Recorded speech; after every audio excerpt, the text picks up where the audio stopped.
Tidak ada yang seperti majelis maulid dalam rangka ngangkat kesulitan. Nggak ada yang seperti majelis maulid dalam rangka mengangkat kesulitan-kesulitan yang ada dalam hatimu. Ngangkat kesumpekan, caranya duduk hadir di majelis maulid. Lihat bagaimana Allah angkat kesulitanmu, bagaimana Allah mengangkat kesumpekanmu. Kenapa bisa gitu? Assalamualaikum warahmatullahi wabarakatuh. Alhamdulillah, wassalatu wassalamu ala Rasulillah Muhammad ibn Abdillah wa ala alihi wa sahbihi wa man walah. Subhanaka la ilma lana illa ma 'allamtana innaka antal alimul hakim. Rabbi syrah li sadri wa yassir li amri wahlul 'uqdatan min lisani yafqahu qawli, amma ba'du. Alhamdulillah, hari ini Allah izinkan kita menghadiri perayaan Maulid Nabi Muhammad sallallahu alaihi wasallam. Nikmat besar dari Allah Subhanahu wa taala. Nikmat besar dari Allah Subhanahu wa ta'ala. Waktu saya sampaikan kepada guru saya Hubabah Nur, saya bilang, Hubabah, doakan saya bikin acara maulid. Beberapa tahun silam saya telepon beliau, saya bilang doakan acaranya berkah. Beliau bilang, Halimah, hadhihi ni'mah 'azimah tahtaj ila syukri. Beliau bilang, Halimah, nikmatnya bisa buat majelis maulid, bahkan nikmat untuk sekedar hadir majelis maulid adalah nikmat besar yang harus disyukuri. Yang kalau disyukuri Allah janji la in syakartum la azidannakum. Kalau disyukuri bakal ditambahi. Kalau kita syukuri, kita hargai nikmat kita hadir di majelis maulid, insya Allah Allah tambahi tahun-tahun depan tetap bisa bikin majelis maulid. La in syakartum la azidannakum wa la in kafartum. Tapi kalau kamu ingkari, kalau kamu menganggapnya sebagai kenikmatan kecil, kalau kamu menganggapnya sebagai ya daripada nganggur di rumah, ya daripada tidur mendingan deh dengerin ada orang bikin majelis maulid, kamu tidak menghargai kenikmatan tersebut, inna azabi lasyadid. Sesungguhnya azab Allah sangat besar. Wa awwalul azab, dan awal azabnya tersebut adalah raf'un ni'mah, adalah diangkatnya kenikmatan tersebut sehingga di masa-masa berikutnya kita tidak ditakdir Allah untuk hadir majelis maulid kembali. Na'udzubillah.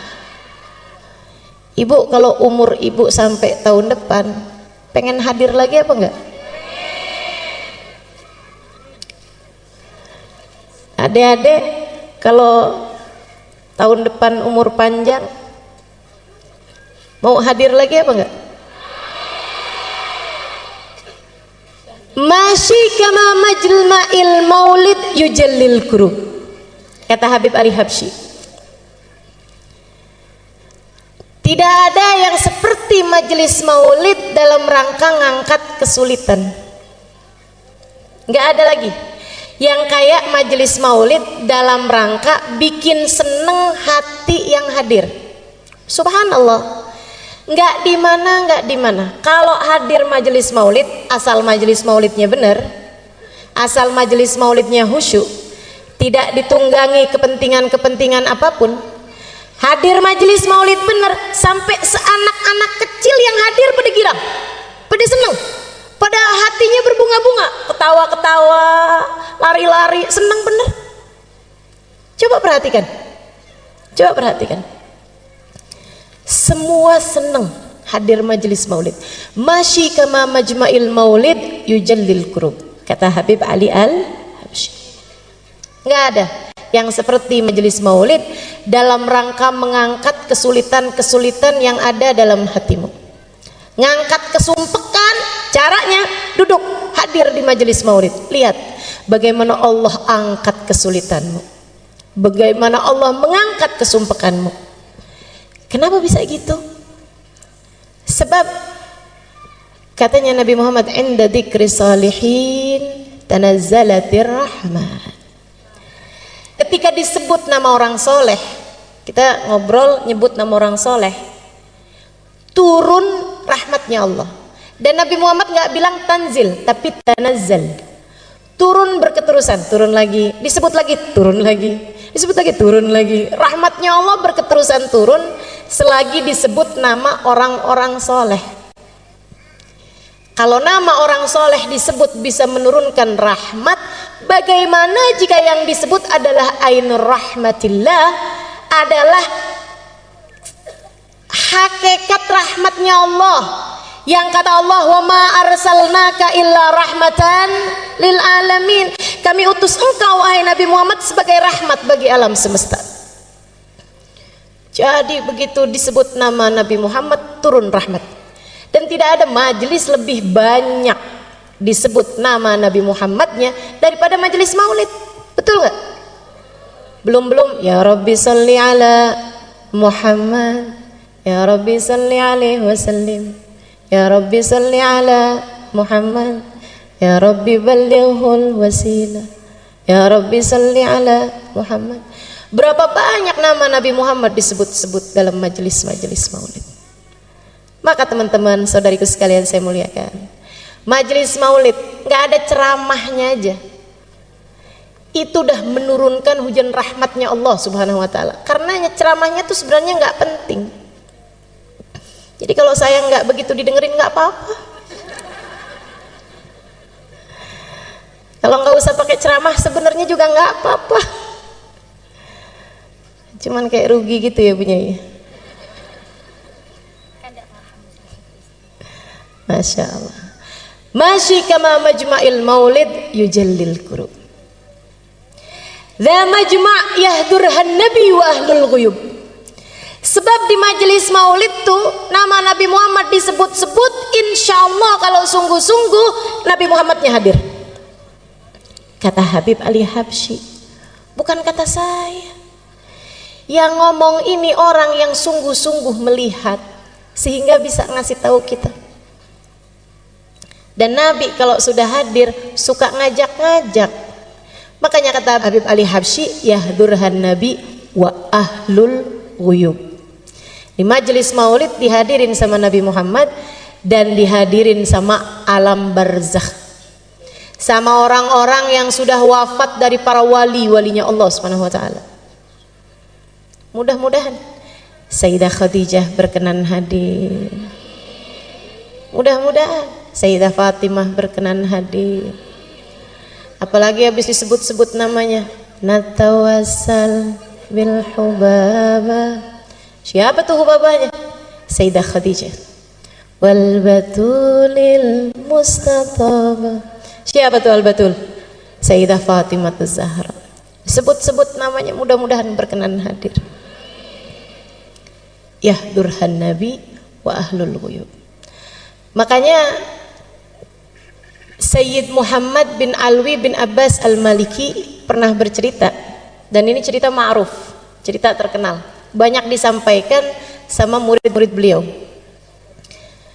Katanya Sayyid Muhammad bin Alwi bin Abbas Al-Maliki, satu waktu saya diundang menghadiri majelis-majelis safari dakwah di Afrika. Dia bilang setiap malam pindah-pindah, malam ini di masjid ini, malam ini di masjid ini. Ada satu tempat, satu daerah, saya hadir di majelis tersebut, ada satu orang. Di antara mereka datang majelis maulid dari awal, ya Rabbi sholli ala Muhammad, berdiri sampai selesai majelis. Dalam hati saya mikir, kenapa nih orang mungkin nggak bisa duduk? Sepanjang majelis nggak duduk sama sekali. Tapi Tapi subhanallah begitu selesai majelis, waktunya ceramah, duduk dia. Wah, berarti bisa duduk sebenarnya. Habis selesai majelis, karena semua orang duduk, ada satu orang berdiri dari awal maulid sampai akhir maulid, kan bikin mata pasti akan melihat. Sayyid Muhammad tanya sama panitia, Kiai, itu yang tadi dari awal majelis maulid sampai akhir majelis maulid berdiri itu kenapa? Oh itu, sebentar Sayyid, sebentar. Dia berdiri, lo ditanya malah pergi. Ternyata dia panggil orang itu. Dia bilang, Sayyid, biarkan dia yang cerita sendiri, jadi ceritanya lebih akurat. Saya akan terjemahkan buat Sayyid karena dia nggak bisa bahasa Arab. Ceritalah orang itu. Dia bilang, saya itu dari sejak dulu seneng sama majelis maulid, selalu hadir majelis maulid, demen. Disebut nama Nabi Muhammad disolawatin, Nabi Muhammad diucap salam, diceritakan sejarah Nabi Muhammad, seneng hati ini karena memang saya cinta sama Nabi Muhammad. Cuma beberapa waktu sesudahnya datang ada seorang ustadz, ada seorang syekh yang menerangkan kepada saya tentang maulid sih nggak apa-apa, yang masalah kenapa tuh pakai segala berdiri untuk hormat sama Nabi, nggak perlu. Sebab Nabi Muhammad bilang la tagumuli, janganlah kalian berdiri untukku. Nabinya udah bilang jangan berdiri buat aku, ngapain kalian berdiri buat Nabi Muhammad? Dia bilang dalil-dalil yang dibawa sama si ustadz ini, sama si syekh ini masuk di pikiran saya, sehingga saya kemudian sesudah itu setiap kali hadir majelis maulid waktunya berdiri, saya nggak mau berdiri, duduk aja. Yang lain pada berdiri, ayo berdiri, nggak usah. Saya ucap salam tapi saya duduk aja. Dia bilang satu hari saya lagi ucap salam sama Nabi, orang-orang semuanya berdiri, tiba-tiba Allah bukakan hijab, saya lihat Nabi Muhammad datang. Dia bilang begitu saya lihat Nabi Muhammad datang, saya lihatnya, saya kepengen berdiri tapi nggak bisa berdiri. Dia bilang ternyata kalau lihat Nabi Muhammad spontan, orang nggak cari dalil pasti kepengen berdiri. Dia bilang saya kepengen berdiri, berusaha sekuat tenaga buat berdiri, tapi saya nggak bisa berdiri. Nangis saya rasanya nggak hormat sama Nabi. Nabi datang saya nggak berdiri.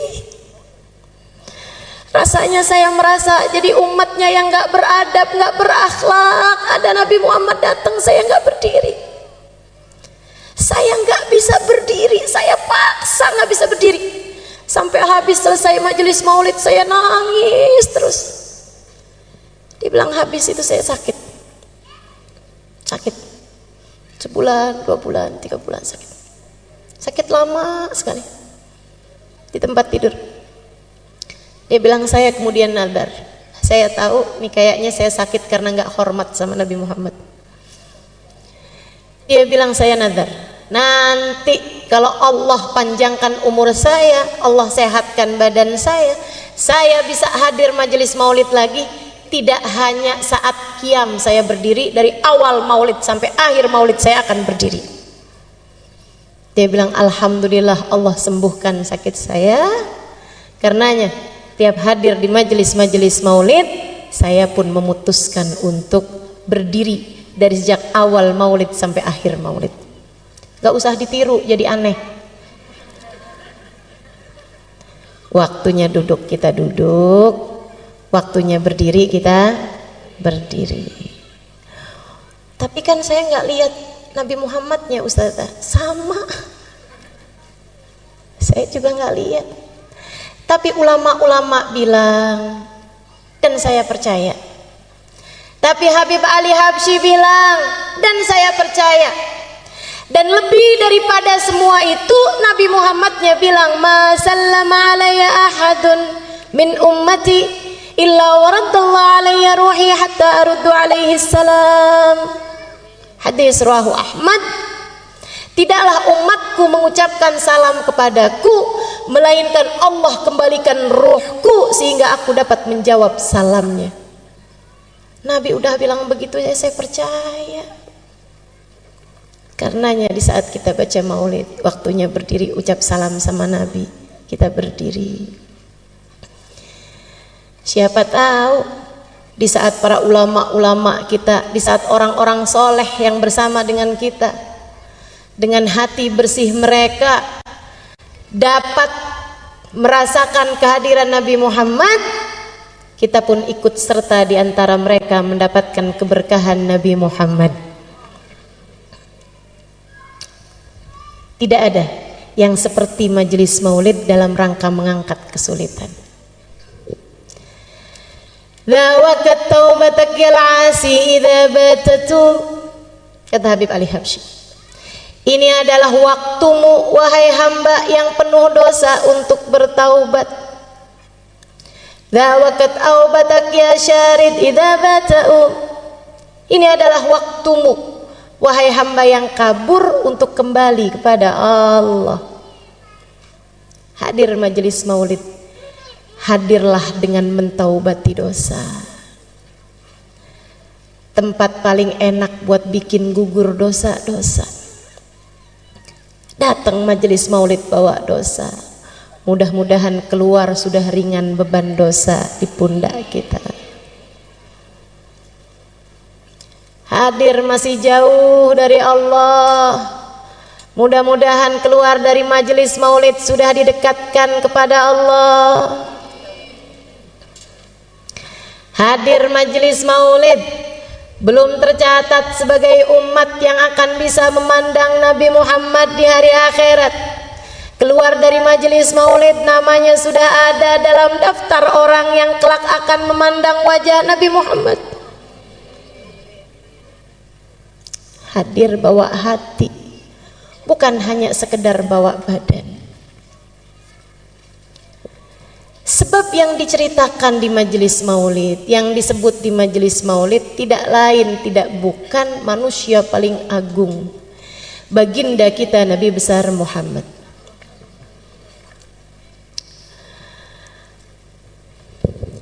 Yang sesungguhnya akan diciptakan Allah Subhanahu wa ta'ala sebelum diciptakannya segala sesuatu. Nabi Muhammad sallallahu alaihi wasallam, laula kama khalaqtul aflaq, andai tidak karenamu wahai Nabi Muhammad tak akan kuciptakan langit bumi dan isinya. Allah dari sejak awal menciptakan kehidupan di dunia ini karena mau mendhahirkan kekasihnya Muhammad sallallahu alaihi wasallam. Tapi karena nabinya tinggal di bumi, diciptakan buminya. Karena nabinya jadi keturunannya Nabi Adam, diciptakan kakeknya duluan. Karena nabinya harus jadi yang paling akhir, sebab yang paling akhir biasanya yang paling bagus. Makanya kemudian diciptakan dulu zaman-zaman awal sebelum didhahirkan cahayanya Nabi Muhammad.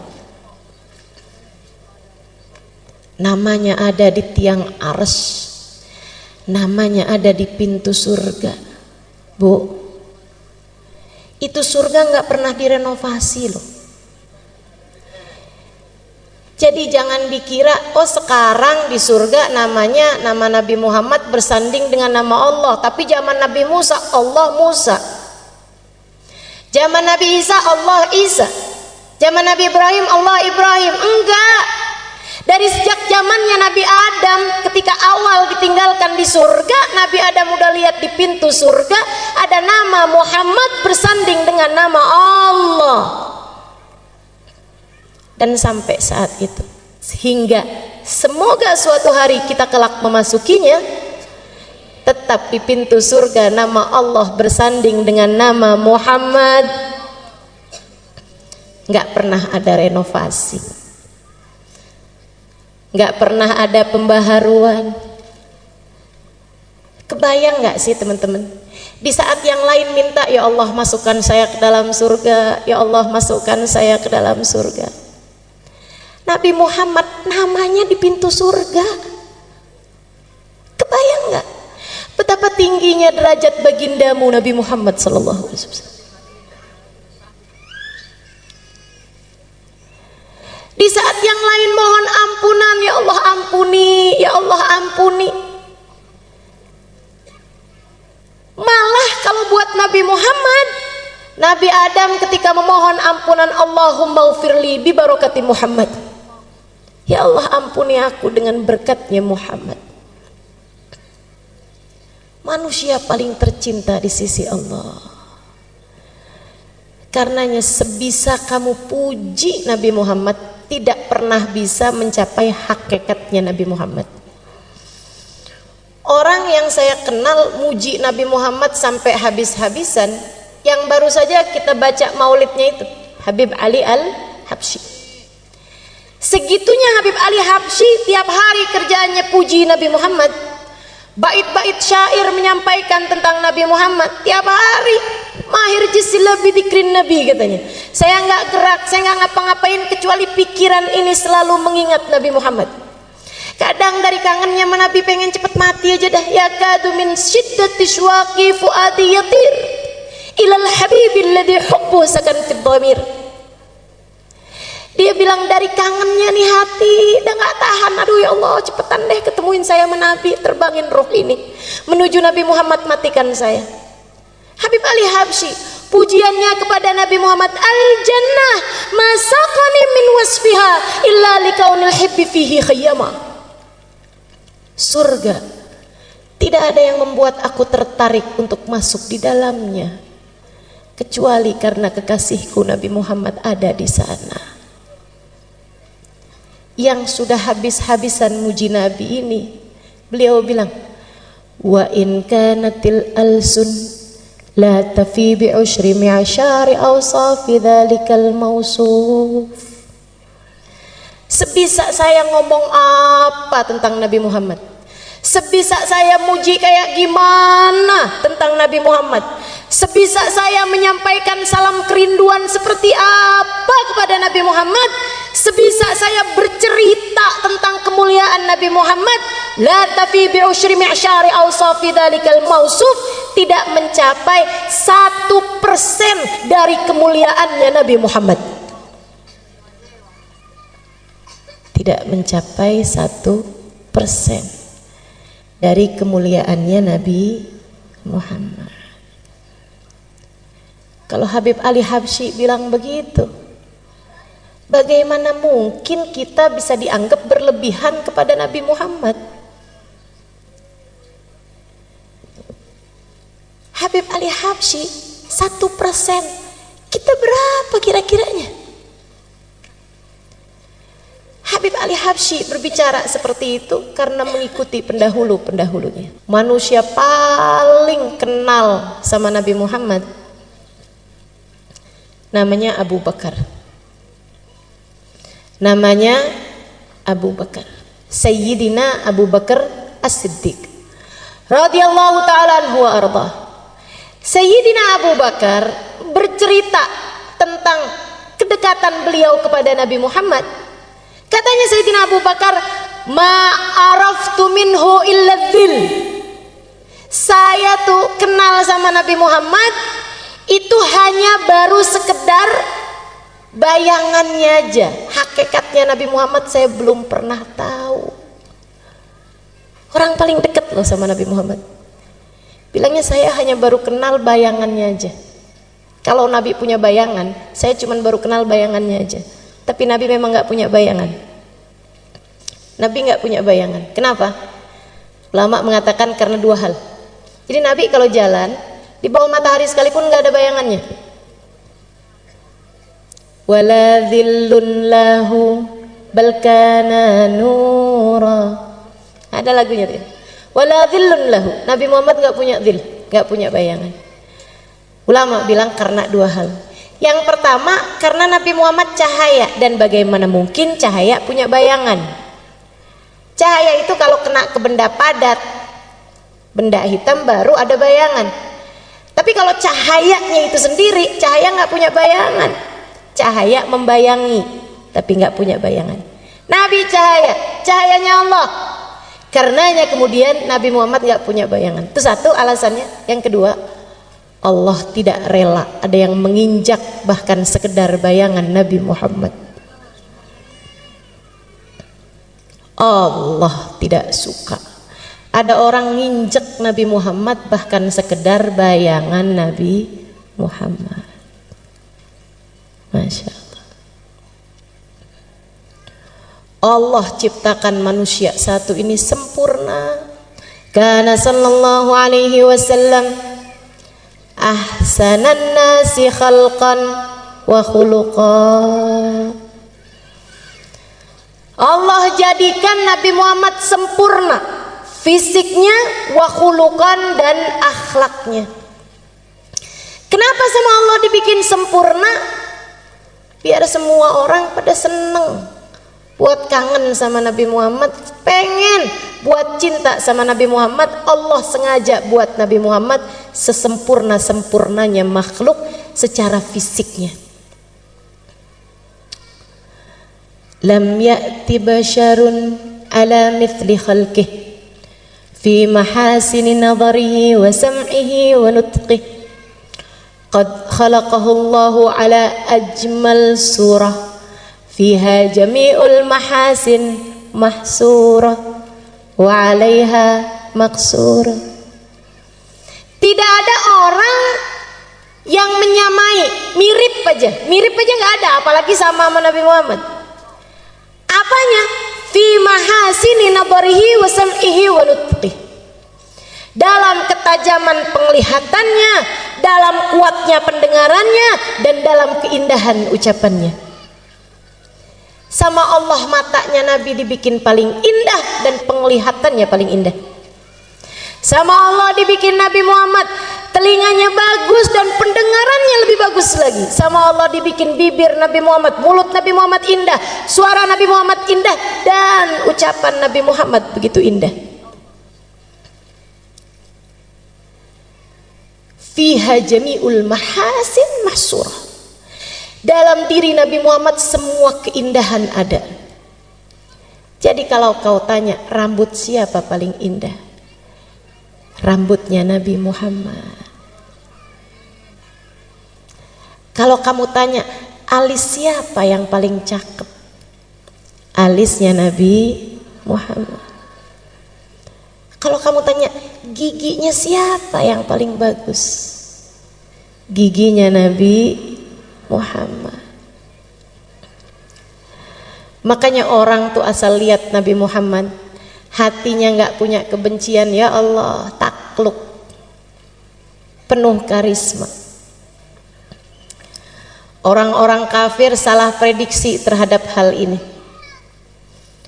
Pernah satu waktu di awal-awal Islam, kaum kafir Quraisy, teman-teman sekalian, karena melihat banyak orang masuk Islam, gimana caranya nih mau menghambat dakwahnya Muhammad nih. Zaman itu orang menjatuhkan orang, bunuh karakter, pembunuhan karakter, pembunuhan image, itu bisa salah satu caranya dengan membuat bait-bait syair menjelek-jelekan seseorang. Kalau yang bikin syairnya itu orang yang jago, orang yang ahli, orang yang profesional, itu syairnya bisa didengungkan orang di mana-mana buat ngata-ngatain seseorang sampai terbunuhlah karakter orang tersebut karena syair-syair yang disampaikan orang-orang. Mereka pun perlu mendatangkan seorang penyair paling hebat pada zaman tersebut bernama Hasan bin Thabit. Didatengin dari daerah lain. Hasan bin Thabit, pujangga paling terkemuka. Kalau orang melamar anak gadis, bawa syairnya Hasan bin Thabit tentang pujian kepada perempuan tersebut, lamarannya pasti akan diterima. Zaman itu. Saudaraku sekalian saya muliakan, jadi ini ceritanya mereka panggil Hasan bin Thabit. Ketemu sama Umayyah bin Khalaf, Abu Sufyan bin Harb, ketemu sama pemuka-pemuka Quraisy. Hasan, ya, dipanggil, didatangkan, dijemput. Hasan bin Thabit diundang sama pemuka Quraisy.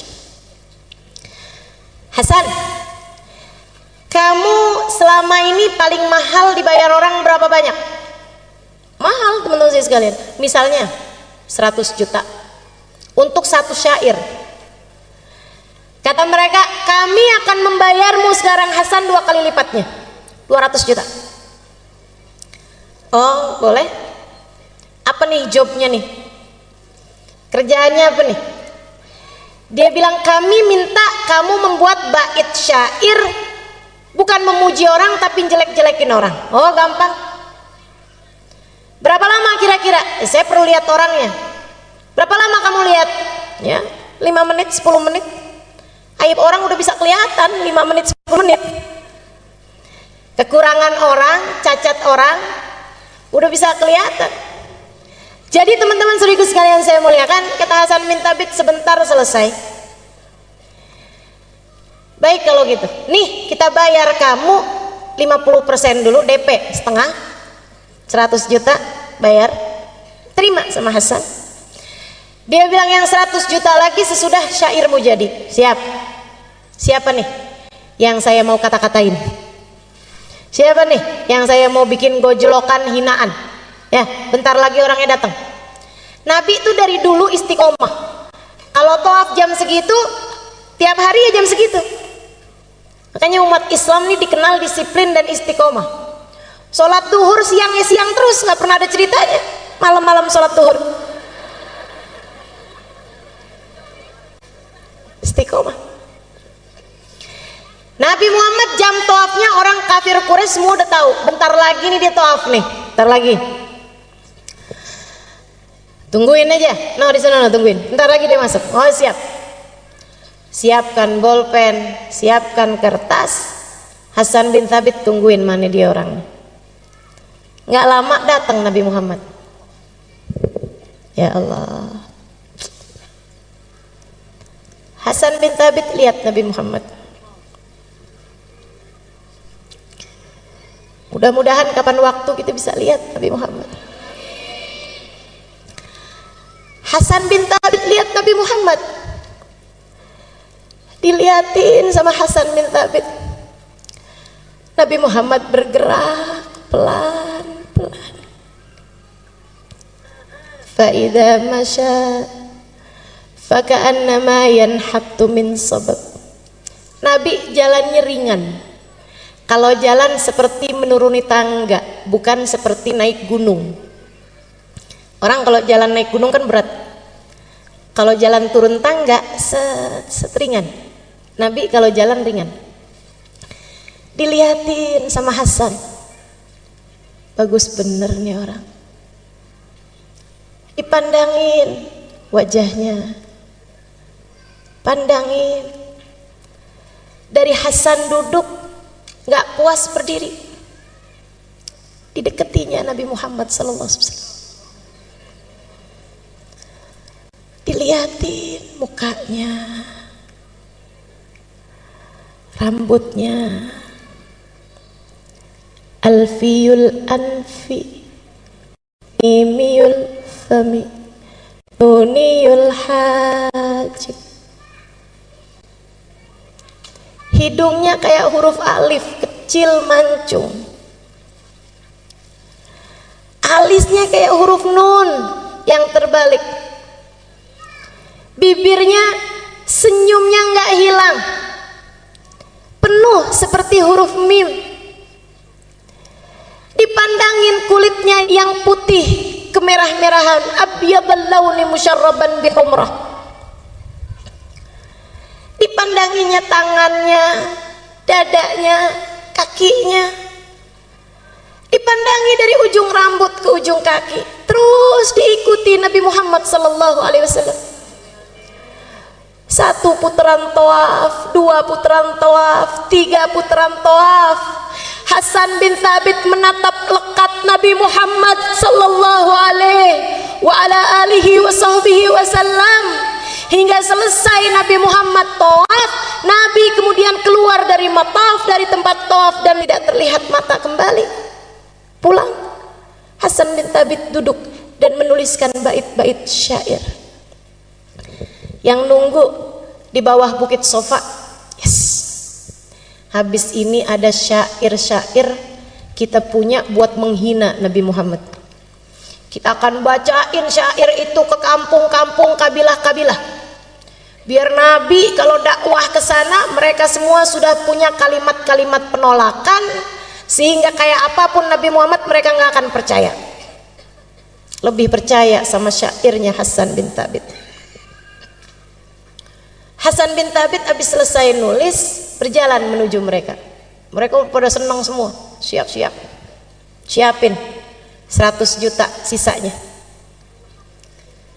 Datang Hasan, dia ambil uang yang sudah ia terima, dibalikin. Nih, saya kembalikan uang yang kalian bayar saya. Kenapa gitu? Kata mereka. Karena saya ternyata tidak bisa mengerjakan tugasnya. Saya nyerah, saya nggak bisa kerjain tugasnya. Kok gitu? Kenapa Hasan? Bukannya gampang kamu nyari kekurangan ini? Gampang kalau orangnya orang lain. Akan tetapi yang ini kalian minta saya mencari kekurangannya. Udah saya liatin dari ujung rambut ke ujung kaki, ujung rambut ke ujung kaki, depan, belakang, kanan, kiri, saya nggak dapetin kekurangannya.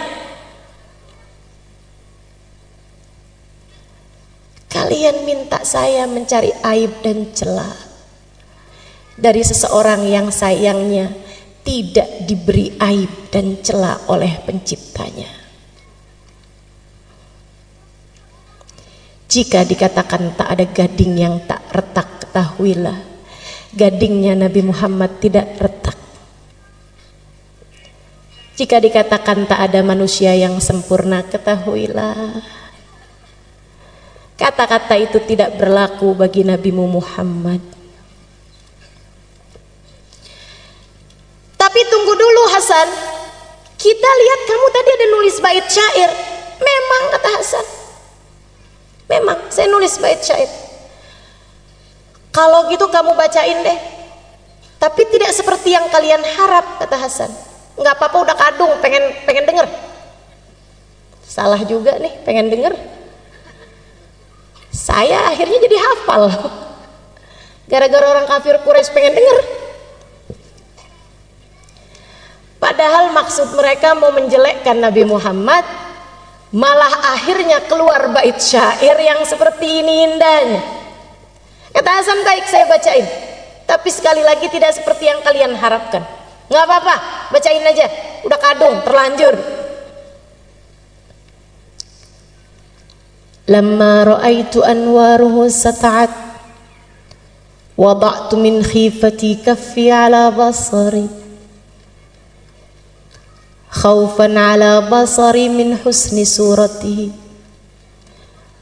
falastu anzuruhu illa ala qadri ruhun minan nuri fi jismin minal qamari kahulyatin nusijat minal anjumiz zuhri. Lama ra'aitu anwaruhu sata'at, ketika aku lihat cahaya itu datang, segera aku letakkan telapak tanganku di mataku, segera aku tutup mataku dengan kedua tanganku. Kenapa? Khaufan ala basari min husni suratihi, aku takut kilau cahayanya membuat mataku buta. Falastu anduruhu illa al qadri, padahal aku hanya bisa melihatnya sekemampuanku, bukan sehakikatnya orang itu. Ruhun minan nur, yang satu ini bukan manusia, akan tetapi ruhnya terdiri dari cahaya. Fi jismin minal qamari, badannya bukan daging, bukan tulang, badannya adalah purnama di saat sempurna. Kahulyatin nusijat minal anjumiz zuhri, memandangnya seperti memandang untayan mutiara yang masing-masingnya terdiri dari bintang paling cemerlang di angkasa. Kata Hasan, dan aku kira orang yang tadi aku lihat pastilah nabi yang diutus kepada umat ini. Maafkan saya, dan saya berterima kasih kepada kalian semua, sebab kalian telah menjadi sarana saya beriman kepada Nabi akhir zaman. Hasan bin Thabit nggak jadi pulang, pergi ke rumah Nabi Muhammad alaihi salam. Di depan Nabi dia bilang, wahai Rasulullah, izinkan aku, ajarkan aku untuk bisa masuk ke dalam agamamu. Nabi jabat tangannya, qul asyhadu an la ilaha illallah wa asyhadu anna Muhammad Rasulullah. Nabi kita, namanya Nabi kan pantasnya ketemu sama umatnya. Namanya umat kan pantasnya diketemuin sama nabinya. Bukan begitu? Mudah-mudahan jangan ada yang terhalang. Mudah-mudahan jangan ada yang terhijab. Mudah-mudahan jangan ada yang tertutup. Mudah-mudahan jangan ada di antara kita yang gak dianggap sebagai umat Nabi Muhammad. Sakit kalau di hari akhirat gak bisa jumpa Nabi Muhammad. Fawail liman la yarani ya Aisyah. Celaka yang di hari akhirat nanti tidak dapat berjumpa denganku, wahai Aisyah. Sungguh celaka, teman-teman saudariku sekalian. Nggak usah di akhirat, di dunia aja kita diceritakan tentang para sahabat berjumpa Nabi Muhammad, dan kita merasa begitu iri dan cemburu kepada mereka semuanya. Di dunia aja nyesel benar nggak bisa ketemu Nabi Muhammad. Di dunia aja nyesel begini nggak pernah ketemu Nabi Muhammad. Di dunia aja kepengen begini ketemu sama Nabi Muhammad. Di dunia aja kangen begini sama Nabi Muhammad. Gimana rasanya kalau di hari akhirat nggak boleh ketemu sama Nabi Muhammad? Makanya semoga tidak ada yang terhalang. Kita doakan anak-anak kita, saudara-saudari kita, orang-orang yang kita sayangi, kedua orang tua kita. Jangan ada yang terhalang dari Nabi Muhammad. Jangan ada yang terhalang dari memandang wajah indah Nabi Muhammad. Semuanya biar kebagian insya Allah. Dulu ada satu sahabat tua, tinggalnya dekat Mekah, satu kampung. Jadi ada kampung di dekat Mekah. Waktu Nabi Muhammad dakwah di Mekah, dakwahnya belum nyampe ke kampung itu, karena dia agak dalam. Waktu Nabi Muhammad udah pindah ke Madinah, ada orang tua di kampung tersebut, ada dai nyampe ke sana, dakwah di sana. Akhirnya dia malah masuk Islam. Ada orang tua nih masuk Islam. Umur 60 mau 70-an tahun. Tua. Tiap hari diceritain tentang Nabi Muhammad, ya Allah kangen. Biasanya orang dari manapun kampungnya kalau masuk Islam hijrah ke Madinah atau sekurangnya sowan ke Madinah. Cuman nih orang, dia udah tua, jadi tidak memungkinkannya untuk berangkat ke Madinah. Dia malah justru lebih dekatnya sama Mekah. Jadi orang pada berangkat ke Madinah, dia nggak kuat kakinya, nggak kuat badannya. Tapi pengen ketemu sama Nabi. Ya Allah, kayak apa tuh Nabi? Tiap hari nanya, Ustadz sama dai-nya nih, ya sahabi Rasulillah, ceritain dong sama saya Nabi Muhammad. Ntar kalau udah diceritain, ya Allah kapan ketemu sama Nabi Muhammad? Ntar kalau doa, ya Allah jangan mati dulu saya sebelum ketemu Nabi Muhammad. Subhanallah, satu waktu Nabi Muhammad datang ke Mekah untuk Fathu Mekah tahun ke-8 Hijriah. Jadi dia dengar Nabi Muhammad ada di Mekah. Nabi Muhammad ada di Mekah. Senengnya hati. Jadi Nabi sekarang ada di Mekah nih. Siap-siap. Siap-siap. Minum vitamin, minum madu. Pokoknya siap-siap kuatin badan. Di waktu yang sudah dia atur berangkat. Dari kampung dia ke Mekah. Di jalan mikir, bayangin kayak apa ya Nabi Muhammad, ya Allah, kayak apa Nabi Muhammad. Nabi bikin saya kenal sama Allah. Ya Allah, Allah baik benar. Alhamdulillah ya Allah, alhamdulillah. Tua-tua kayak begini masih Engkau izinkan buat mengenalmu ya Allah, alhamdulillah. Engkau memang dermawan ya Allah, Anta Karim, ya Karim, ya Karim. Sepanjang jalan dinyebut-nyebut ya Karim. Allah baik benar, dermawan benar. Sampai nyampe di Mekah. Dia nyampe di Mekah, mikir, ketemu Nabi dulu apa tawaf dulu. Tapi ada aturannya orang, kalau masuk ke Mekah harus dalam keadaan ihram kan gitu ya. Walaupun memang waktu itu belum ada aturan haji, tapi memang di mana-mana tuh orang dari sejak zamannya Nabi Ibrahim masuk Mekah tuh hal pertama yang dilakukan adalah tawaf. Sampai ibadah haji pun, ibadah umroh pun sampai sekarang seperti itu. Ada yang namanya tawaf kudum. Tawaf awal kali masuk ke Mekah. Sebagaimana kalau keluar dari Mekah, hal terakhir yang dilakukan juga tawaf. Namanya tawaf wada.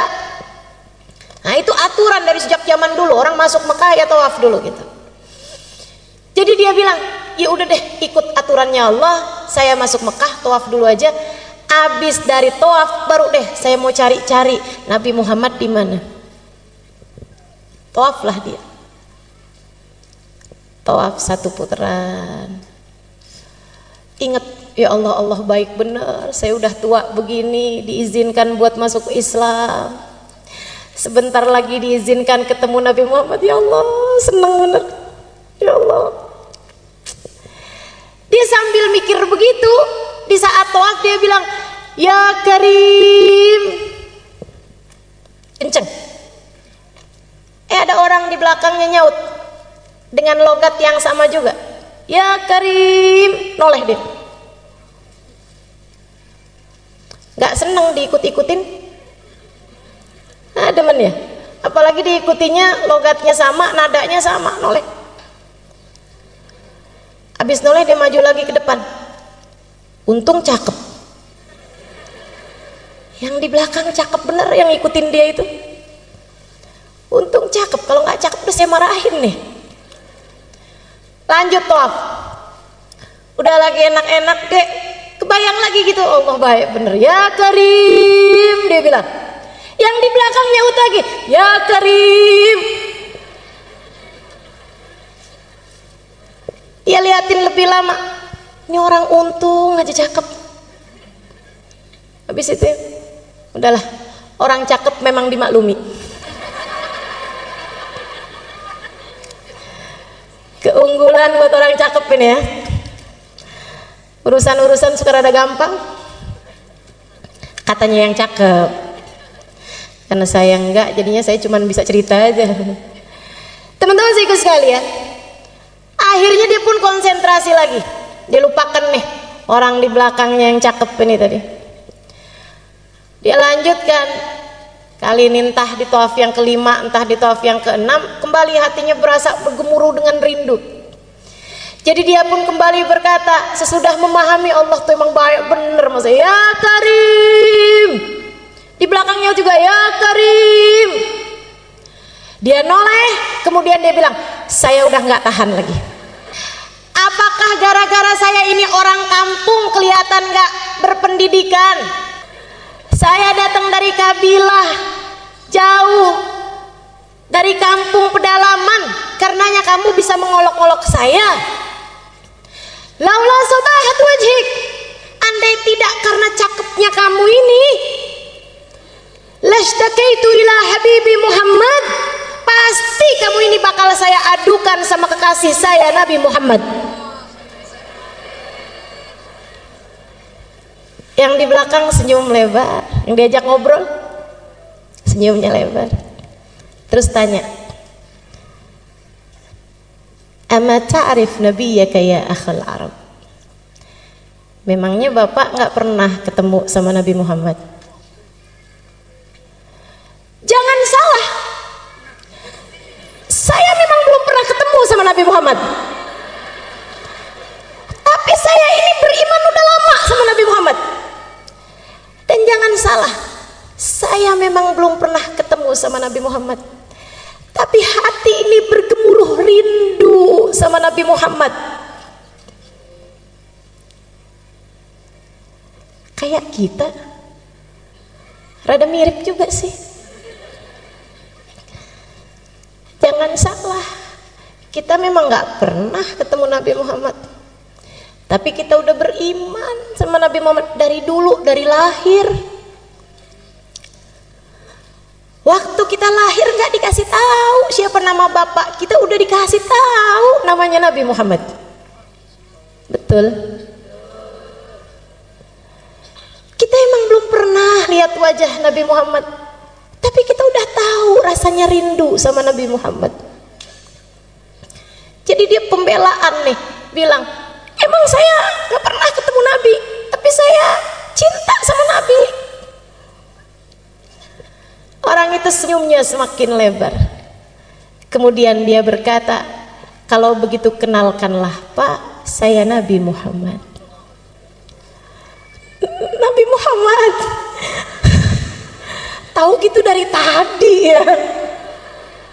Ini malah udah sempet dicemberutin. Dia bilang, ya Rasulullah, dipegang tangan Nabi Muhammad, dia ciumin tangan Nabi Muhammad bolak-balik, dipegang Nabi Muhammad, dia usap-usap Nabi Muhammad. Ya Rasulullah, kangen saya kepadamu hai Rasul, kepengen nyampe di Madinah tapi udah gak kuat, makanya saya tunggu engkau di Mekah, sebab kampung saya dekatnya sama Mekah. Maafkan saya Rasul, nggak ketemu engkau dari dulu-dulu, bukan nggak kangen, bukan nggak rindu, tapi badan ini sudah tidak lagi mampu menanggung lelahnya perjalanan. Diciumin tangan Nabi Muhammad SAW bolak-balik. Nabi kemudian bilang sama dia, jangan Pak, jangan berlebihan sama saya. Tarik tangannya sama Nabi Muhammad. Malaikat Jibril turun. Jangan berlebihan sama saya. Saya ini hanyalah manusia yang diutus sama Allah untuk menyampaikan wahyu. Jangan kamu berlaku seperti ini kepada saya, seperti perlakuan orang Nasrani kepada Nabi Isa. Malaikat Jibril turun. Bukan negur orang Arab ini, bukan negur Badui ini, bukan. Tapi yang ditegur justru Nabi Muhammad. Kamu salah Muhammad. Qad khussista bi khasa'is min indillah. Engkau justru adalah orang yang paling mulia di sisi Allah. Sehingga kalau ada orang salaman bolak-balik padamu itu pantas. Bahkan lebih dari itu pun pantas. Dan sampaikan kepada orang Arab ini, kepada orang Badui ini, pada orang tua ini, jangan dia tertipu dari kedermawanan Allah, sebab Allah maha berkuasa terhadap siapapun. Allah akan menghisab dia atas segala yang telah Allah berikan padanya. Nabi sampaikan, Pak, kata Allah, Bapak jangan tertipu sama kedermawanan Allah, sebab Allah akan bisa menghisab Bapak. Dia bilang, apa sayuhasibuni Allah Ta'ala ya Rasulullah?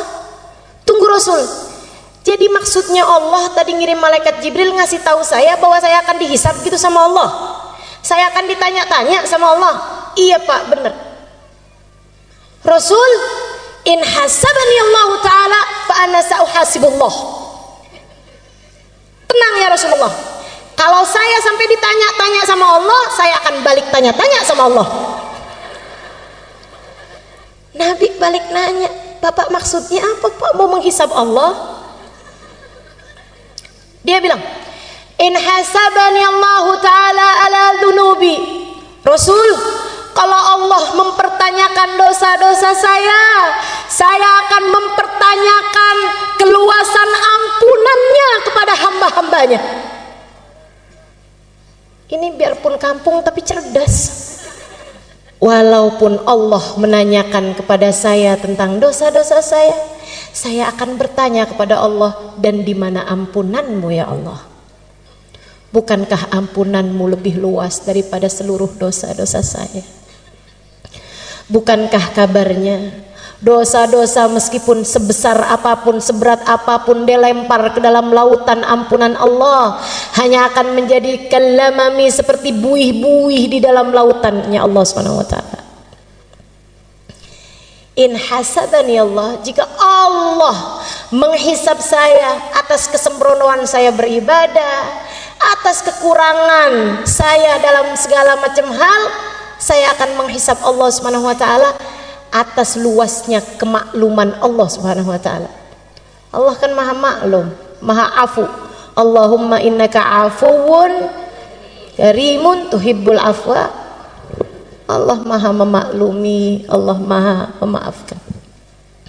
Kalau Allah menghisab saya atas kekikiran saya kok perhitungan mau ngasih orang, karena memang saya punya sedikit, tapi saya hitung-hitung kalau mau ngasih orang. Dia bilang saya akan menghisab Allah atas kedermawanan Allah Subhanahu wa taala. Nabi nunduk, Nabi nangis. Iya ya, ya Allah, Nabi nangis. Barangkali yang ditangisin sama Nabi saat itu, ya Allah, dosa-dosanya umat saya biarpun banyak, lemparkan ke dalam lautan ampunanmu. Bener nih ya Allah, kalau memang engkau akan menghisab umatku, aku akan mempertanyakan luasnya ampunanmu ya Allah. Nangis Nabi Muhammad. Nabi urusan dosa nangisnya kenceng, kenapa coba? Nabi nggak punya dosa, Nabi tahu itu. Tapi kalau urusan dosa-dosa Nabi Muhammad nangisnya kenceng. Yang dibayangin umatnya nih, para pendosa-pendosa yang nggak berhenti-berhenti bikin dosa terus-terusan. Nabi nangis. Hatta talat lihyatuh, kabarnya sampai basah jenggotnya Nabi Muhammad. Malaikat Jibril turun lagi, kemudian bilang, ya Rasulullah, kali ini saya bawa pesan dari para malaikat langit. Mereka bilang jangan nangis wahai Rasul, sebab tangisanmu membuat seluruh malaikat di atas langit ikut menangis bersamamu. Jangan nangis wahai Rasulullah. Dan sampaikan kabar gembira dari Allah kepada bapak tua ini. Kata Allah bilang, kalau gitu aku nggak jadi menghisab kamu, biar kamu nggak menghisab aku. Kata Allah, aku tidak akan menghisabmu agar kamu tidak menghisabku. Dan sampaikan pula kabar gembira padanya. Innahu min rufaqaik fil jannah. Bapak tua itu kelak akan bersanding denganmu di surga Allah. Bukan hanya nggak dihisab, akan tetapi dia akan bersama dengan Nabi Muhammad kelak di surga. Saya dengar cerita ini, ya Allah, walaupun kita nggak ada jaminannya, tapi kan kita kepengen juga. Karenanya kita minta sama Allah di malam mulia 12 Rabiul Awal. Kita minta sama Allah, ya Allah, ya Allah, ya Allah.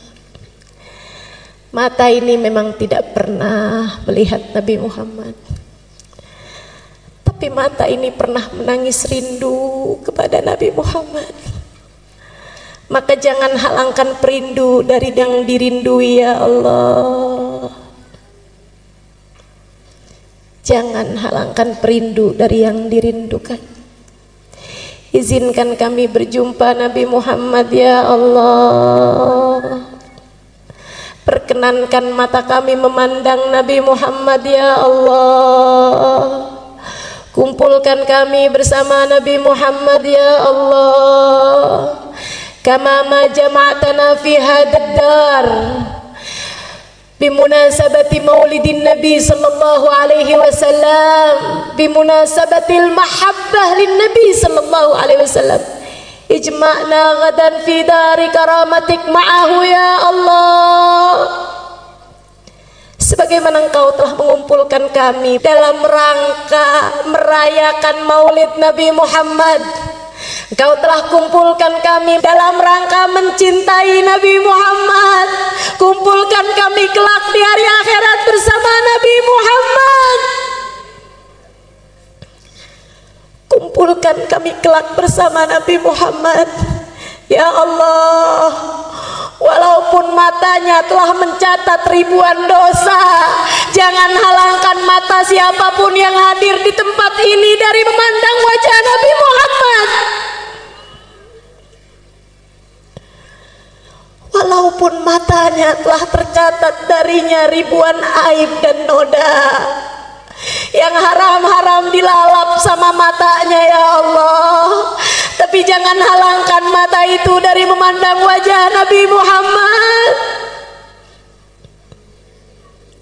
Jika yang suci hanya bisa dilihat oleh mata yang suci, maka kami mohon kepadamu dengan keberkahan manusia suci yang lahir di malam 12 Rabiul Awal, sucikan mata kami semua ya Allah, biar pantas lihat Nabi Muhammad ya Allah, biar pantas ketemu Nabi Muhammad ya Allah. Jangan ada siapapun di antara kami ataupun orang tuanya ataupun anak-anaknya ataupun saudara-saudarinya ataupun siapapun yang dia sayangi terhalang dari memandang wajah Nabi Muhammad ya Allah. Jangan ada siapapun ya Allah, jangan ada siapapun ya Allah, jangan ada siapapun ya Allah. Meskipun seberat apa dosanya, jangan jadikan hukumannya tidak bisa bersama Nabi Muhammad ya Allah. Meski seperti apapun dosanya, meski seberapapun aibnya, Engkau yang maha, Engkau yang maha ya Allah, Engkau yang maha ya Allah. Kami berkumpul karena Nabi Muhammad. Kami nggak minta selain Nabi Muhammad. Kami berkumpul karena Nabi Muhammad. Maka kami minta Nabi Muhammad untuk kami ya Allah. Kami minta istighfarnya Nabi Muhammad untuk kami. Kami minta tengadah tangan Nabi Muhammad untuk kami. Kami minta kebersamaan Nabi Muhammad untuk kami. Kami minta syafaat Nabi Muhammad untuk kami. Kami minta ketemu Nabi Muhammad ya Allah.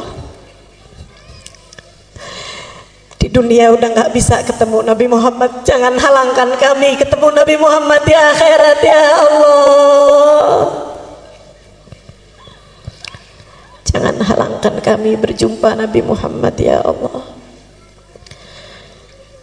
Allahumma ya Allah, kabulkan hajat kami.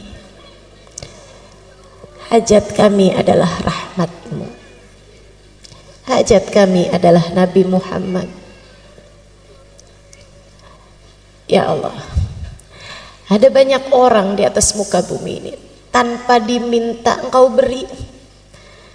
Masakah kami yang meminta Engkau tolak ya Allah? Ada banyak orang di atas muka bumi, mereka tidak pernah minta tapi Engkau beri. Masakah kami yang sudah meminta Engkau tolak ya Allah? Jika yang berdoa tidak layak Kau ijabah, bukankah di antara yang mendengar ada yang layak untuk Kau ijabah ya Allah? Lagi pula ya Allah, jika Engkau hanya mau menerima yang soleh di antara kami, lantas orang-orang yang tidak soleh kepada siapa ia meminta ya Allah? Kumpulkan kami dengan Nabi Muhammad. Kumpulkan kami dengan Nabi Muhammad ya Allah. Jangan halangkan kami dari Nabi Muhammad ya Allah. Jika Nabi yang pantas berkumpul dengannya orang-orang yang hatinya bersih, dan kami hatinya kotor, maka kami minta padamu, bersihkan hati kami ya Allah. Bukankah tidak ada yang sulit bagimu ya Allah? Bersihkan hati kami ya Allah. Hilangkan ujub, hilangkan hasud, hilangkan sombong, hilangkan dendam, hilangkan kebencian, hilangkan permusuhan, hilangkan ria, hilangkan apapun yang menghalangkan kami dari memandang wajah Nabi Muhammad. Hilangkan apapun di hati kami ya Allah yang menjadi penghalang kami bersama Nabi Muhammad. Ampuni dosa kami, tutup aib kami. Jika yang pantas bersama dengan Nabi Muhammad, hamba-hambamu yang soleh, yang tidak pernah meninggalkan sholat dan istiqomah dalam ibadah, jadikan kami salah satunya ya Allah. Bukankah tidak ada yang sulit bagimu ya Allah? Jika yang pantas bersama Nabi Muhammad, hamba-hambamu yang bertakwa, yang jauh dari perbuatan dosa, maka kami minta dengan kemuliaan malam ini, dengan kemuliaan Nabi Muhammad yang lahir malam ini, kami minta padamu ya Allah, jadikan semua yang hadir di tempat ini bertaubat dari dosa, meninggalkan dosanya sesudah ini, dan tidak kembali lagi mengerjakan dosa yang menghalangkannya untuk bisa bersama Nabi Muhammad ya Allah.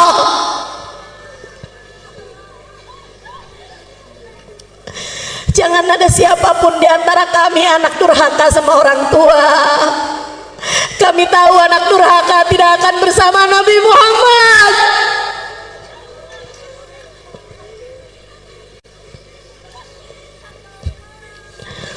Jangan ada di antara kami orang yang dekat dengan zina. Sebab bukankah para pelaku dosa-dosa besar pasti tidak akan bersama Nabi Muhammad? Karenanya kami mohon ya Allah, karuniakan taubat, menghapuskan seluruh dosa-dosa kami ya Allah, dan jangan biarkan kami kembali mengerjakan dosa itu ya Allah. Allahumma ya Allah, jangan halangkan kami dari Nabi Muhammad.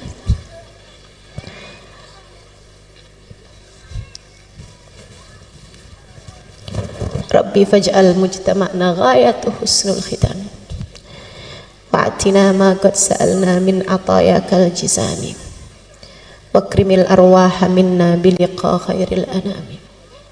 Rabbana taqabbal minna innaka antas sami'ul alim, tub alaina innaka antat tawwabur rahim. Da'wahum fiha subhanakallahumma wa tahiyyatuhum fiha salam. Akhir da'wana anil hamdulillahi rabbil alamin. Barakatin Nabi. Al-Fatihah. Rasulillah Muhammad ibn Abdillah wa ala alihi wa sahbihi wa man wala. Subhanaka la ilma lana illa ma 'allamtana innaka antal alimul hakim. Rabbi shrah li sadri wa yassir li amri wahlul 'uqdatan min lisani yafqahu qawli. Amma ba'du. Alhamdulillah, sama-sama kita hormati, kita muliakan sahibatul hajah pada hari ini, Ibu Hajah Fitriani. Kita doakan beliau beserta segenap keluarganya selalu dalam limpahan rahmat ridha Allah SWT. Beliau dan juga Ketua Panitia Ibu Puji Ibrahim dan seluruh keluarga besar dari Ibu Haji Runati dan Bapak Haji Darwita. Kita doakan semoga senantiasa dalam pandangan kasih sayang Allah SWT. panjangkan umurnya, disehatkan badannya, dimudahkan urusannya, kabulkan hajatnya, semakin dicinta Allah SWT dan Rasulnya. Para ustazah bil khusus Ummah Iha, kita doakan semoga selalu dalam pandangan kasih sayang Allah SWT. Para hubabah, para syarifah, para bunyai, pimpinan-pimpinan pondok pesantren, pimpinan-pimpinan majelis ta'lim, yang mudah-mudahan semuanya selalu berada dalam keberkahan, dalam limpahan rahmat ridha Allah Subhanahu wa taala, serta tentu saja dirimu yang hadir di majelis ini, baik ibu-ibu, kakak-kakak, adik-adik, anak-anak, semoga semuanya dirahmati Allah. Semoga semuanya disayang Allah. Semoga semuanya disayang Rasulullah. Semoga semuanya hidupnya dikaruniai kebahagiaan, matinya dikaruniai husnul khatimah. Di akhirat nanti Allah masukkan ke dalam surga di bawah bendera baginda Nabi besar Muhammad sallallahu alaihi wa alihi wasallam, insyaallah. Amin ya rabbal alamin. Bu, Kak, enggak pandang umur, kita semuanya bakalan mati. Betul? Kadang-kadang yang kita kira umurnya masih bakalan panjang, ternyata enggak begitu. Ini zaman-zaman akhir nih, zaman musim mati mendadak. Pernah enggak ketemu orang, baru beberapa hari dengar kabar orang itu meninggal dunia? Pernah? Enggak terima berapa hari, kadang baru beberapa jam. Kita ketemu sama dia kayak baik-baik aja gitu. Enggak lagi terbaring sakit, enggak lagi kenapa-napa. Tiba-tiba subhanallah, subhanallah. Ajal memang begitu dekat. Kita dengar kabar dari masjid, ternyata orang tersebut meninggal dunia. Wal mautu aqrab min ahadikum min syirakin na'lih. Kata Nabi Muhammad, kematian sangat dekat dengan seseorang di antara kalian. Kita nih, kata Nabi Muhammad, dekat banget memati. Aqrab gharibin yuntadhar. Katanya Imam Al-Ghazali, perkara gaib yang paling dekat, aqrab ghaib yuntadhar, adalah kematian.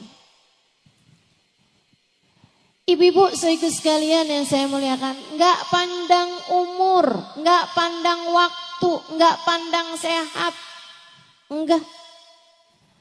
Kita dengar semuanya kabar-kabar itu.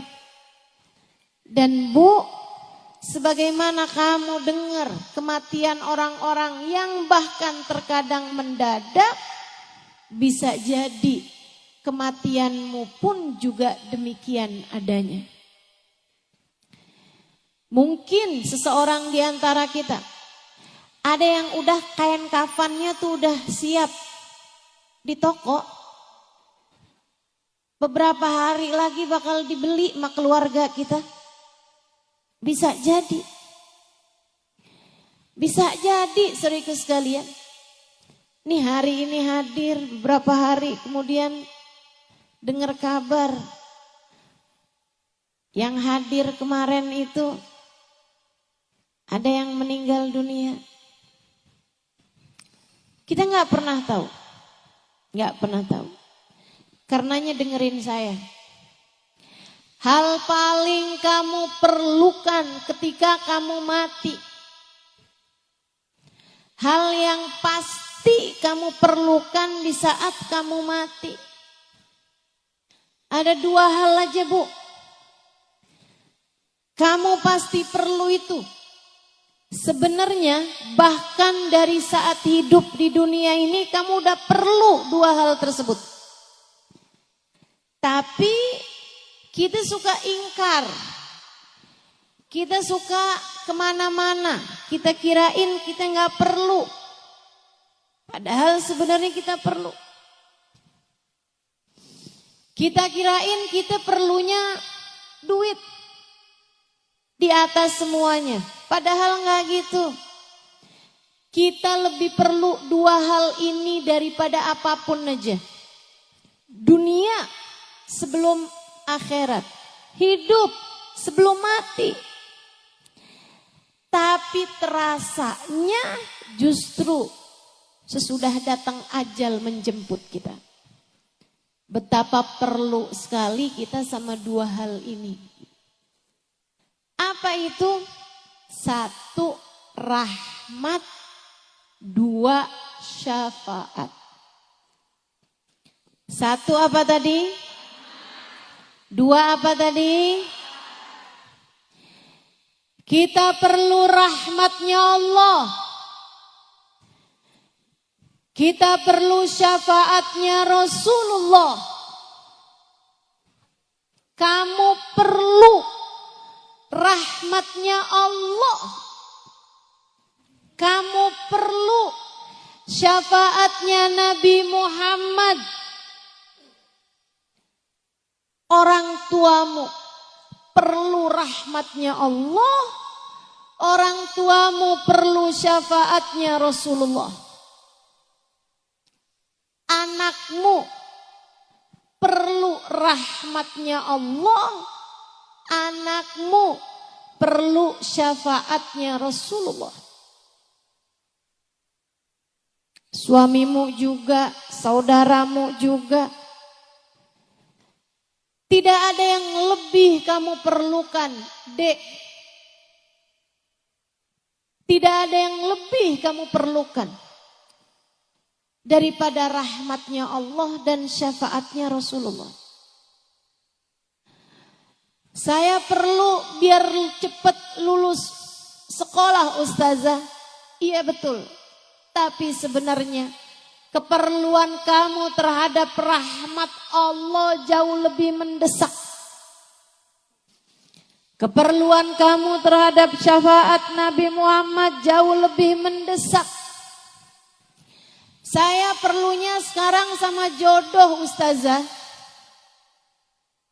Saya udah usia hampir 30 tahun. Teman-teman saya udah pada mulai gendong anak. Sebagian malah udah mulai gandeng anak. Sebagian malah udah ada yang anaknya lulus SD, Ustazah. Saya belum juga nikah. Malu saya kalau ditanya reunian. Kamu ngerasa yang paling kamu perlukan adalah jodoh, enggak gitu. Enggak gitu. Yang paling kamu perlukan adalah rahmatnya Allah dan syafaatnya Rasulullah. Ini di dunia. Apalagi ntar di saat kamu mati. Apalagi ntar di hari akhirat. فَأَمَّا الَّذِينَ بِيَضَّتْ وُجُوهُهُمْ فَفِي رَحْمَةِ اللَّهِ هُمْ فِيهَا خَالِدُونَ. Kata Allah dalam Al-Quran, orang yang nanti di padang mahsyar wajahnya putih berseri-seri. Di saat sebagian wajah yang lain ada yang dihitam legamkan, bahkan banyak di antara mereka yang wajahnya diserupakan dengan wajah binatang. Orang-orang yang wajahnya putih berseri-seri penuh dengan kegembiraan. Fafi rahmatillah. Mereka adalah orang yang meraih rahmatnya Allah. Mereka adalah orang-orang yang berhasil mendapatkan rahmatnya Allah. Di akhiratnya Bu, saat yang lain wajahnya ketakutan, Saat yang lain wajahnya hitam legam. Orang-orang yang mendapatkan rahmatnya Allah, wajah mereka putih berseri-seri. Di akhirat nanti, di padang mahsyar nanti, kamu sangat perlu rahmatnya Allah. Ustazah, apa sih rahmat itu? Rahmat itu sayang, kasih sayang dari Allah Subhanahu wa taala. Kamu perlu kasih sayang Allah. Bu, ibu sayang gak sama anaknya? Dan saya tahu ketika ibu sayang sama anak ibu, di saat ibu punya makanan anak ibu suka aja, ibu akan rela memberikan makanan tersebut kepada anak ibu. Betul begitu? Sampai anaknya bilang, tuh mah makanannya masih ada. Oh udah mama udah kenyang, kamu aja.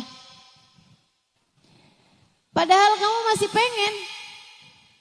Tapi kamu bisa berkata seperti itu. Kenapa? Sayang. Kamu sayang sama anak kamu. Kamu kalau sayang sama anak kamu mainan api sampai kemudian deket-deket sama kebakar. Apa yang akan kamu lakukan? Dengan sedaya upaya kamu akan menyelamatkannya. Gak boleh ada yang gangguin dia saat dia masih bayi. Kalau lagi banyak nyamuk, kamu akan kasih tutupan biar nggak digigitin nyamuk. Kalau ada nyamuk deketin dia, sakit hati kamu. Kamu rasanya mau bilang sama nyamuk, kamu gigit anak saya, kamu saya gigit loh. Sayang. Kita kalau sayang, kita tahu apa yang akan kita lakukan. Ibu, walaupun kita nggak punya segalanya, tapi apa yang kita punya, kita akan dahulukan anak kita karena kita sayang sama dia. Kita aja gitu, apalagi Allah.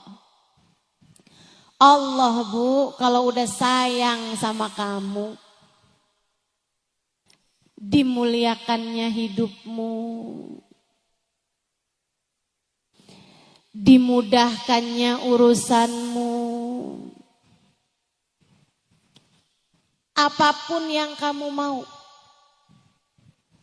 Saya sering dengar orang bilang, buat orang yang saya sayangi apa juga saya kasih. Allah gitu. Buat hambanya yang Allah sayangi, apapun bakal Allah kasih. Seolah Allah berkata, buat kamu apa sih yang enggak? Ketika ada seorang perempuan berumah tangga sama suaminya, sama anaknya. Andai pun dia gak secantik perempuan yang lain. Andai pun dia gak sepinter perempuan yang lain. Andai pun dia gak seenak perempuan yang lain masakannya, makanannya. Tapi kalau dia disayang sama Allah Subhanahu wa taala, Bu, Allah akan buat hati suaminya tidak berpaling dari mencintainya. Dan kalau sudah hati suaminya Allah jadikan menghadap kepada perempuan tersebut, hati suaminya menyayangi perempuan tersebut, yang lain bisa apa? Betul gak? Betul gak? Biar digodain sama perempuan kayak gimana pun, kalau Allah yang buat hati suaminya tidak berpaling dari dirinya karena Allah sayang sama dia. Ibu-ibu saudara sekalian, enggak ada apapun dan siapapun yang bisa memalingkan hatinya. Kamu mau apa? Saya ustazah, yang penting nih bisa nyekolahin anak di pondok pesantren. Saya janda nih ustazah. Suami saya udah meninggal. Saya setengah mati susah nyariin nafkah buat dia. Bu, lebih daripada kamu perlu nafkah buat anakmu, kamu perlu rahmatnya Allah. Begitu kamu dirahmati oleh Allah SWT, Allah akan mudahkan urusan kamu. Allah bakal mudahkan, digampangin rezekinya, dimudahkan jalannya. Anaknya juga yang di pesantren jadi gampang terima ilmu. Jadi akhlaknya bagus, pelajarannya masuk. Kenapa begitu? Karena ibunya wanita yang dirahmati Allah. Makanya kalau kamu sayang sama diri kamu, kalau kamu sayang sama anak-anak kamu, dua hal ini bu kamu mesti dapat. Rahmatnya Allah, syafaatnya Rasulullah. Rahmatnya Allah dan syafaatnya Rasulullah. Kamu mesti dapetin kalau kamu sayang sama diri kamu. Dan kamu kepengen hidup kamu dalam keadaan mudah, dalam keadaan lancar semua urusan, dalam keadaan sehat-sehat, baik-baik, hatimu imannya terjaga. Kamu perlu dapat rahmatnya Allah Subhanahu wa taala.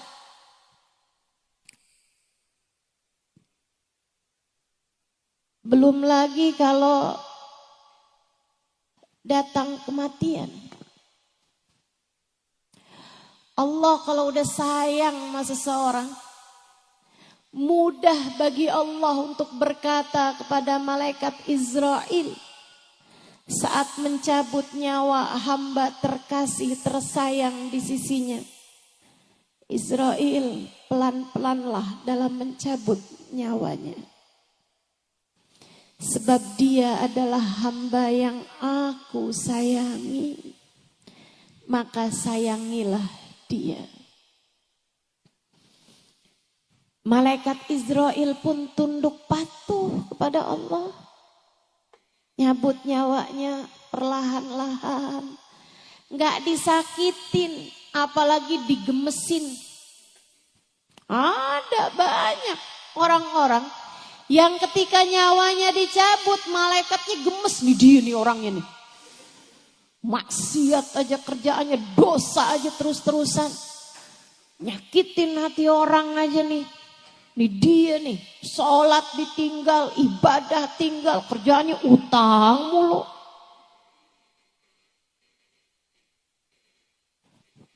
Malaikat gemes nyabut nyawanya. Ya Allah bu, mudah-mudahan semuanya dikasihani Allah SWT.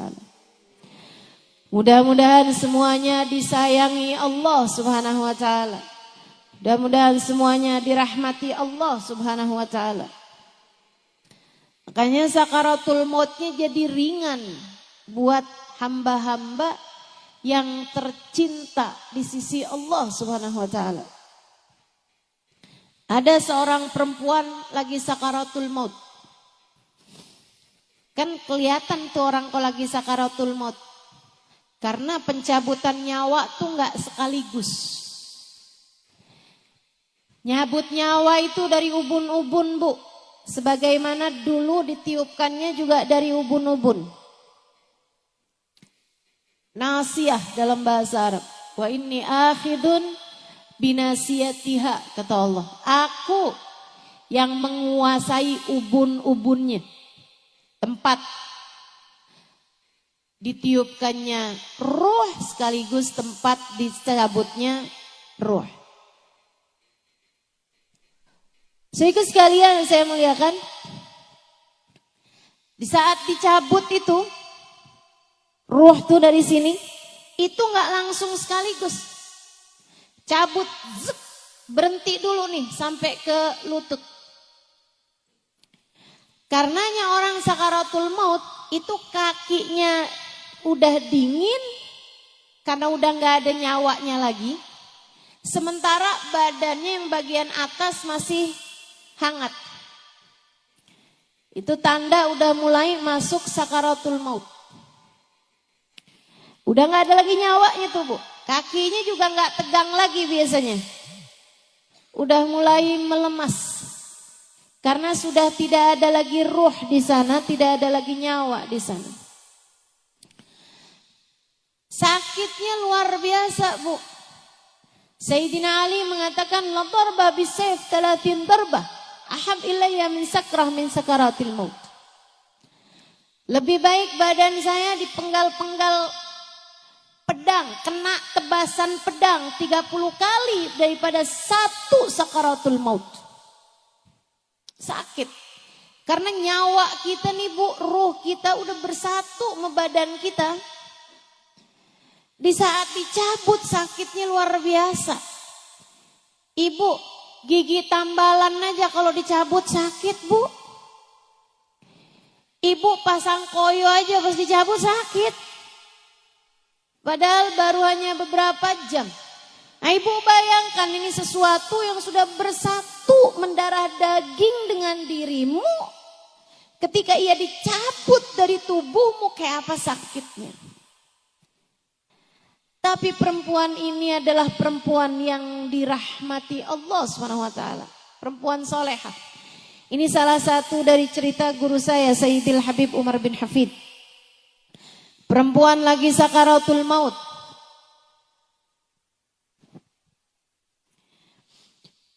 Karena dia adalah perempuan solehah, dicinta sama keluarganya.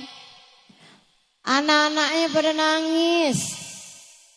Suaminya pada nangis, mantu-mantunya pada nangis, cucu-cucunya pada nangis sekitar dia nih.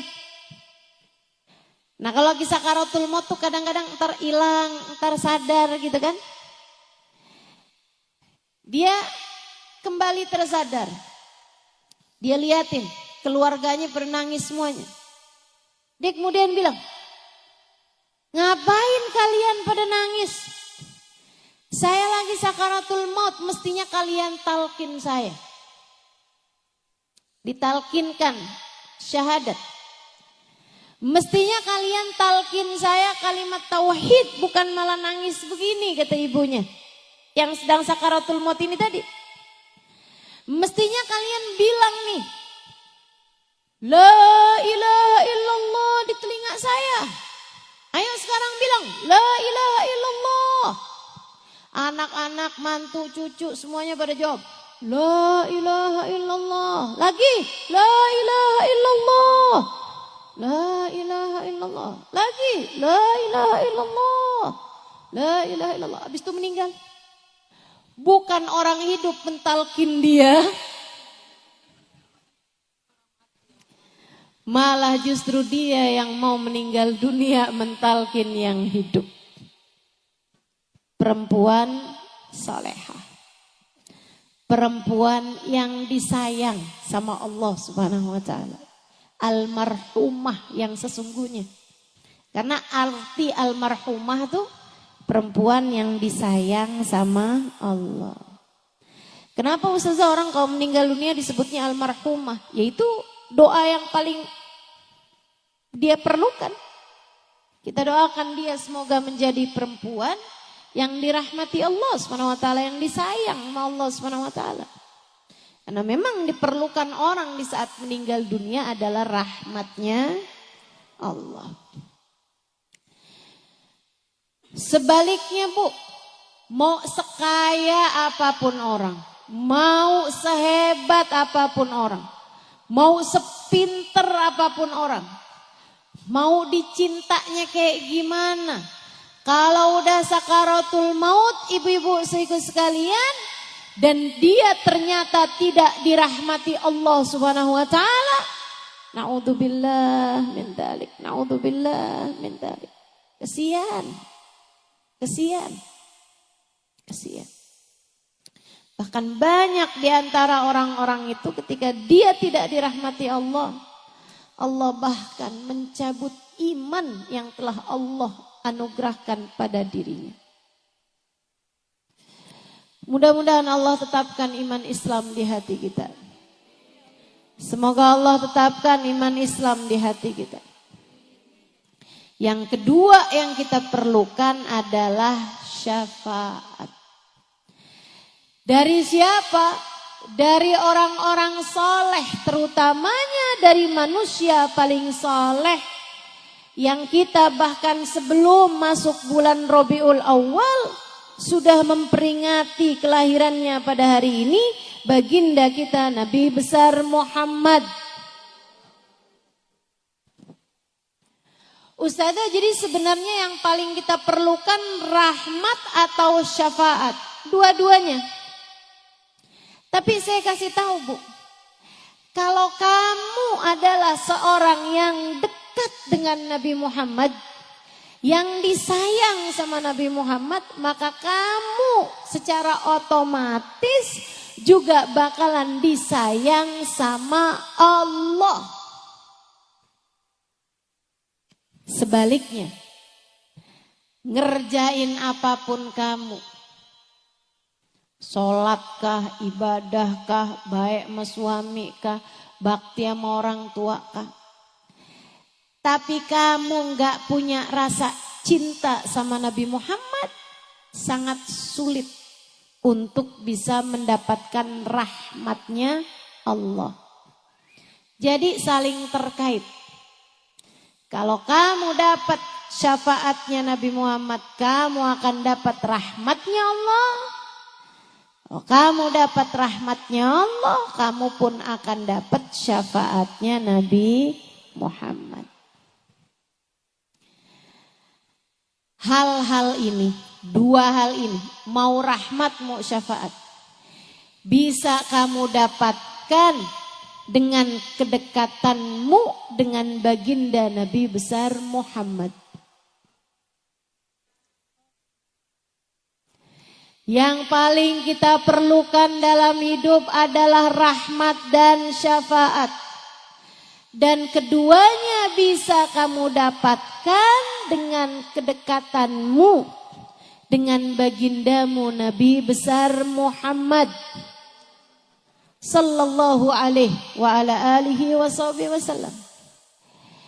Dan kita nih sekarang berada di hari-hari menjelang masuk Rabiul Awal. Bu, Kak, guru saya Sayyidil Habib Umar bin Hafid mengatakan, kata beliau, tidak ada waktu yang lebih cepat mendekatkan kita dengan Nabi Muhammad daripada bulan Rabiul Awal. Kenapa? Sebab bulan Rabiul Awal Allah pilih sebagai bulannya Nabi Muhammad. Nabi Muhammad lahir Rabiul Awal, Nabi Muhammad diutus Allah bi'tsah Rabiul Awal, Nabi Muhammad hijrah Rabiul Awal, Nabi Muhammad pun juga wafat pada bulan Rabiul Awal. Semuanya Allah kasih kepada Nabi pada bulan Rabiul Awal. Emang jadi bulannya Nabi Muhammad. Karenanya ibu-ibu sekalian, ini mumpung nih ada waktunya buat persiapan. Dari sejak awal maulid kita udah tahu nih mesti ngapain aja. Sehingga mudah-mudahan tidak